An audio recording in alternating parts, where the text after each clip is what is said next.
Hello, I'm Anna Dellman, and it is day number 60 of note writing to myself for encouragement.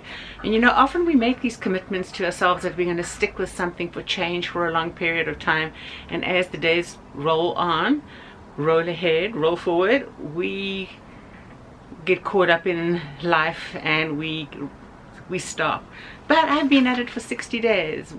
What an encouragement that is for me to know that I've stuck with it for so long, 60 days, and here I go for the next 60, and then that will be 1/3 of the way through to 365. We can do it. I've done it for 60 days. You can do it too.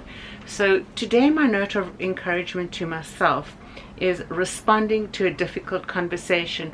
Now yesterday I shared the note, which was how to listen well and what that requires of us. And the same thing is true for today. How do you respond well when somebody's sharing something very horrible with you, either that they've been a part of or that they know of, somebody in their family? How do you respond? Well, I know the first thing we should never ever do, irrespective of whether it's somebody who's directly involved with our lives or peripheral to their life, etc.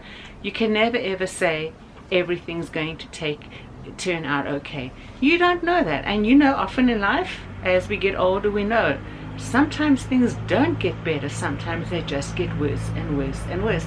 Things don't work out according to the way in which we hope. That's just the reality. And that's not because we haven't done the right things. It's because life happens.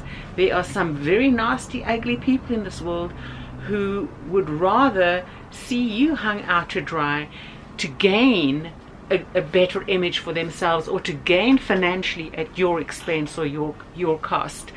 And that's just the reality. Or somebody has passed away, or somebody's been critically injured in an accident and they are wheelchair bound for the rest of your life. That's a hardship. You can't say it's going to turn out okay. What we can say and we can do, and the most kind and compassionate thing in our response, is to equip them and strengthen them for the days ahead, whether that be a day, a week, a month, or a year, or the remainder of their lives.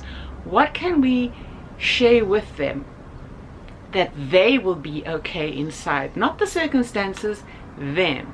From their core, that they can stand up and face what is going on around them to the best of their ability and be victorious. Not the situation, but them. That they would be stalwart and know that they have accomplished something every day, that they are in this struggle, in this trial, in this difficulty that they're in. That's how we need to respond to them. And if they're sharing something very nasty and ugly to you, to show your revolt or your anger is not the gracious way to respond.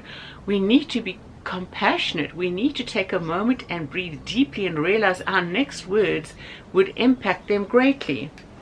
So if we don't know the answer and we don't know how to respond, we need to say, you know, I'm overwhelmed by what you've told me, and I know where I can find the help you need, and direct them there, or go with them to get the help, or find the counsel or find the solution. That's what a good friend does. Direct them to resources, and then if unsure, refer. But make sure in all of that you're gentle, kind, and your voice is encouraging and enthusiastic, that they are able to be strengthened for what has come to their life. Be tender and merciful. And then thinking about sharing something. Even when you do all the right things in a counseling situation, it may turn out negative. And as a person counseling others, you can't go and say, that's not what they said in my counseling room. That's not what I said to them in my counseling room. You are bound in confidence not to say that. So if you ever want to do counseling seriously or be trained for it, be very careful about counseling with people alone.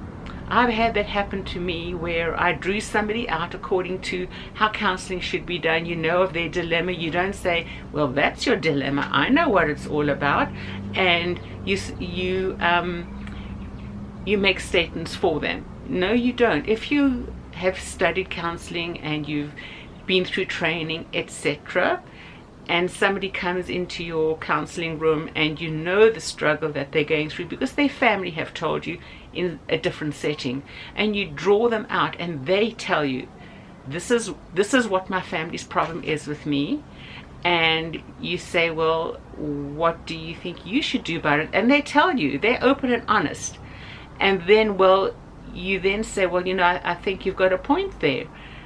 What do you want to do about it? And then they turn everything afterwards, after the counseling session, and they complain to others that you said these bad things about them and they never want to see you again because of that. Now, that's happened to me in this environment I'm in now. It happened to me a few times.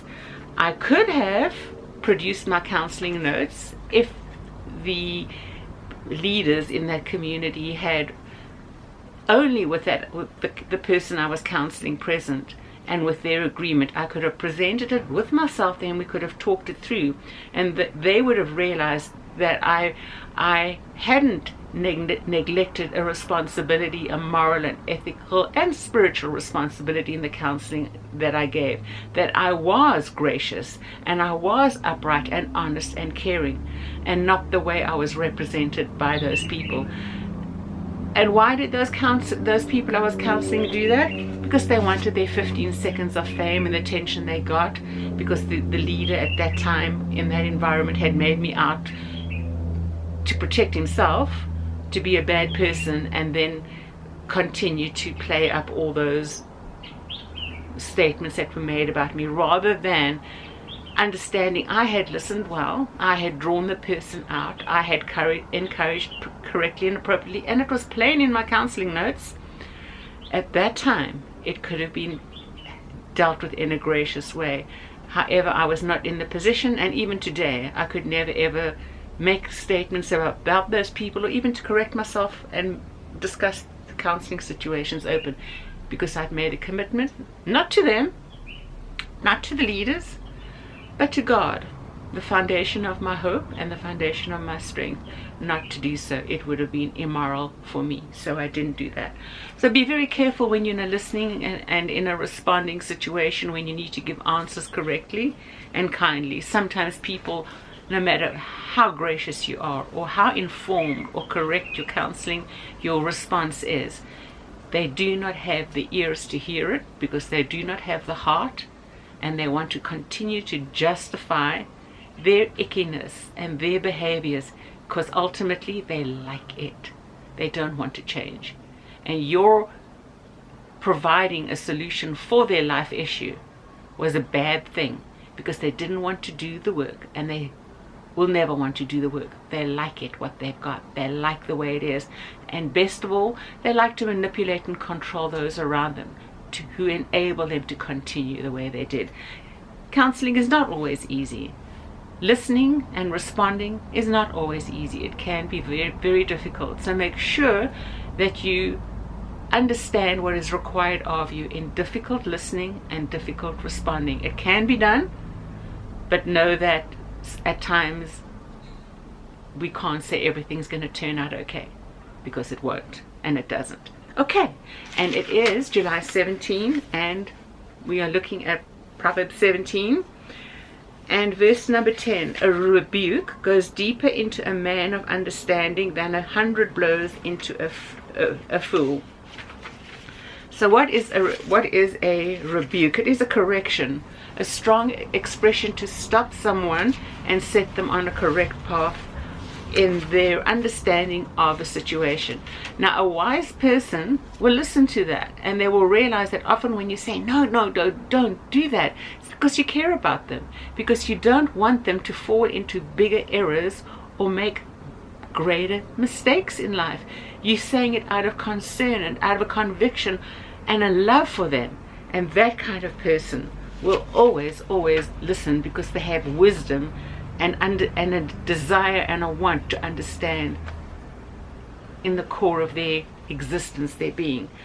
So when you rebuke someone, and when you are disapproving of something that is going on in their life, you need to do it with an explanation on why it is. And if that person is responding and they want to learn and they want to grow, they'll hear it, especially if you're gracious and kind and soft and caring in your tone when you're speaking with them.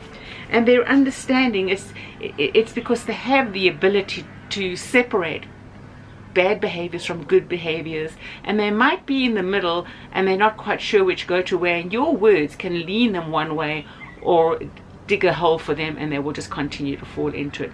So we need to be very mindful of the encouragement we are giving others. And then they need to be diligent to apply the wisdom, and a person who is looking for wisdom, who's wanting to be wise, will always be open to that. And then the second verse I wanted to share with you is based off a verse from the other day about joy in the heart, and it's worn on the face. But verse number 22 of chapter 17 says, a joyful heart is good medicine, but a crushed spirit dries up the bones.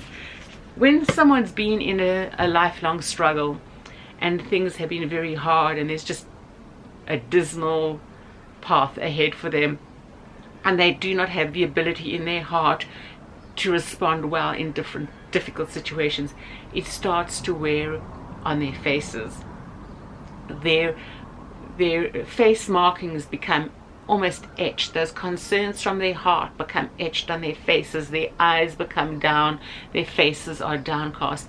We've all seen that in life. It doesn't mean that everything in your life needs to be perfect for you to have the joyful expression. I explained to you the other day when I was out shopping years ago here in the area I live in, and I was humming and hadn't been aware of that. That's a kind of joy from our heart, deep down, that bubbles up to the surface and becomes our demeanor and the character marks on our face. It can happen for me, and it can happen for you. And as always, we need to take care and be responsible in our communication with others, how we listen and how we respond. So until tomorrow, take care and God bless, and we will talk again. Bye bye for now.